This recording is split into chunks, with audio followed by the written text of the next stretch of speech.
Next, Granados. Granados, I think of Granados as the Chopin of Spain.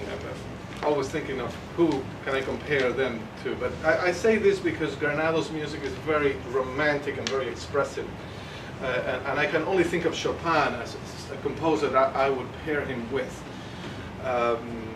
He had a very romantic life, and he had the most incredible, saddest death of all composers, I think. He was coming back from New York with his wife from the premiere of Goyescas, the opera, and he was in a boat which was sunk down by a German submarine in the English Channel. But the story goes, by someone who saw the whole thing, is that he was saved already in a lifeboat, but his wife was not. So he went to look for his wife, and they both perished. It's really such a sad story, such a sad end of a life, such abundant life, and such an incredible life by Granados. But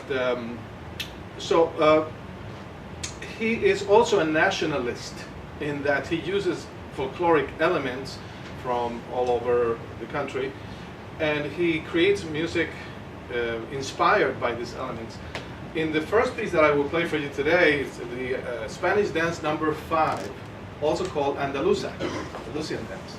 And it has the typical elements that you expect. When I mentioned before the clapping, working with flamenco dancers and singers, I was always fascinated how 3 people can sound like 20 people clapping. You have someone that's clapping on the beat, and that's somebody that's clapping off the beat, and then someone that's clapping in between those. So it really is so rich, and only 3 people are doing that. So, and when I tried to do that with them, it didn't work. So they told me, no, you go to the piano. Piano, not clapping. But here's how I think Granados thinks of that kind of scene in this. You have one hand doing something and the other hand doing something in between. So that it's for me a clear image of how he thinks at that moment of that special effect. Again, now we have a piece that starts in E minor, goes into E major, and goes back to E minor. And the interesting thing about this piece is that the E minor part is the lively part, the rhythmical part, that's dance-like. And the E major part, it's the more lyrical, more expressive, perhaps even more nostalgic section. So we tend to associate major with happy and minor with sad, right? But in this case, it's actually the opposite. The minor key gives you that rhythmical effect, and the major key gives you a more nostalgic kind of scene, maybe from his childhood. It's a very small section, and it almost has that feeling of remembering your childhood. It's a very innocent-like section in the middle of this piece. So here it is, Spanish dance, Andalusa.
surprises us at the end. We've heard a whole section in E minor, and then at the end he gives us that E major chord.